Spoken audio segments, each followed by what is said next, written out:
ये काठियावाड़ की प्रसिद्ध रियासत भावनगर है।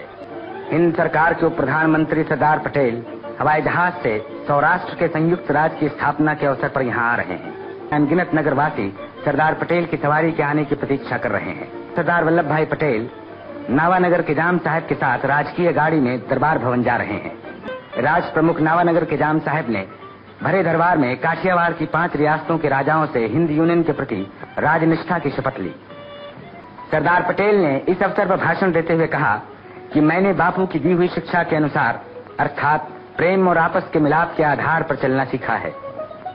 मुझे नए सौराष्ट्र के नेताओं पर पूरा भरोसा है और मुझे विश्वास है कि वे इस कार्य को सफल बनाकर संसार के सामने एक आदर्श रखेंगे। 1947 सरदार वल्लभ भाई पटेल द्वारा सौराष्ट्र संघ की स्थापना। सौराष्ट्र, हैदराबाद, ग्वालियर और ऐसे तो सैकड़ों रजवाड़ों के राजाओं और निजामों से बातचीत और समाधान किया। अंग्रेजों की कूटनीति समझकर अपनी अदम्य इच्छा शक्ति और राजनैतिक कुशलता से सभी छोटे बड़े रजवाड़ों को राजी कर एकीकृत किया और निर्माण हुआ एक अखंड भारतीय गणतंत्र का। आधुनिक भारत के शिल्पकार सरदार पटेल द्वारा भारत के लौह पुरुष के इस योगदान को आज दे रहा है समग्र देश एक श्रद्धांजलि। उनके आदर्शों की प्रतिकृति के रूप में होगा एक ऐतिहासिक निर्माण जो बनेगा भारत की नई पहचान, देश की एकता, अखंडितता का एक बेमिसाल उदाहरण। प्रस्तुत है स्टैच्यू ऑफ यूनिटी,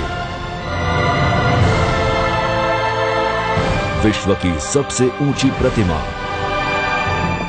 विश्व के सामने एक संदेश कि यही है एक भारत श्रेष्ठ भारत। विश्व के इतिहास में कभी न बनी हो ऐसी प्रतिमा जो होगी केवल श्रद्धांजलि से कई ज्यादा और केवल आर्किटेक्चर और इंजीनियरिंग से भी कई गुना बढ़कर स्टैच्यू ऑफ यूनिटी। न्यूयॉर्क के स्टैच्यू ऑफ लिबर्टी से दुगना, रियो डी जानेरो के क्राइस्ट द रिडीमर से 5 गुना और विश्व का सबसे बड़ा स्मारक स्टैच्यू ऑफ यूनिटी जो होगा सरदार सरोवर बांध से 1.5 गुना ऊंचा और इसकी ऊंचाई होगी 60 मंजिला इमारत के बराबर। देखने वालों को दंग कर देने वाली इस 182 मीटर ऊंची प्रतिमा के निर्माण के लिए सरदार सरोवर डैम से बेहतर स्थान और क्या हो सकता है। इसीलिए स्टैच्यू ऑफ यूनिटी को स्थापित किया जाएगा सतपुड़ा पहाड़ियों के बीच नर्मदा नदी पर, सरदार सरोवर की गोद में साधु बेट पर। जैसे सरदार ने इस बिखरे हुए देश को एकजुट किया था, वैसे ही आज समग्र देश को फिर से एक होकर जुट जाना है इस विराट गौरव निर्माण में। देश के 120 करोड़ लोगों के योगदान और पब्लिक प्राइवेट पार्टनरशिप के सहयोग से ही सच होगा भारत का यह महान स्वप्न। इस लौह पुरुष की प्रतिमा के लिए लोहा अर्पण करेंगे देश भर के किसान। हर एक गांव के किसान भेजेंगे अपने कोई न कोई कृषि औजार। उन्हें गलाकर उनका उपयोग किया जाएगा स्मारक के निर्माण में। और ऐसे देश के 7 लाख गांवों के किसान सहभागी बनेंगे किसान पुत्र सरदार पटेल के सम्मान में।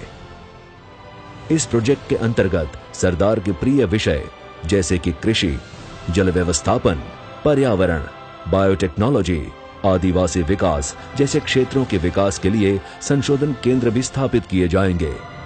Hi tech research institutes, tribal universities, interpretation centres आदि संस्थाओं के निर्माण से यह विस्तार ज्ञान क्षेत्र के रूप में विकसित होगा। स्टैच्यू ऑफ यूनिटी विकास स्मारक के साथ साथ आकर्षक पर्यटक क्षेत्र के रूप में भी विकसित किया जाएगा। स्मारक के सामने 400 फीट की ऊंचाई पर होगी एक दृश्य दीर्घा जहां से दिखेगा सरदार सरोवर बांध और आसपास के नैसर्गिक दृश्यों का आकर्षक नजारा। इसके अलावा स्टैच्यू ऑफ यूनिटी के विशेष आकर्षण होंगे memorial of visitor centre, exhibition gallery, Shreshtha Bharat Bhawan, convention एवं training centre, amphitheatre, under water मत्स्य गृह और साउंड एंड लेसर शो जैसे टूरिज्म एवं मनोरंजन इंफ्रास्ट्रक्चर के माध्यम। पूर्ण होने पर यह प्रोजेक्ट कई क्षेत्रों में दुनिया के सामने हमारे देश की छवि बदल देगा, जो बनेगा न तो सिर्फ एक पर्यटन स्थल बल्कि एक प्रेरणा का स्रोत भी। न तो सिर्फ एक विशाल प्रतिमा बल्कि एक विशाल स्वप्न भी, एक ऐतिहासिक निर्माण भारत के बीते कल और आने वाले कल को जोड़ने के लिए हमारे प्रिय सरदार को अर्पण। 120 करोड़ देशवासियों की एक श्रद्धांजलि।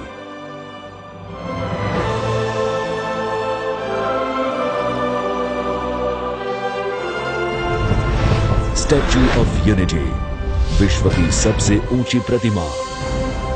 एक भारत श्रेष्ठ भारत।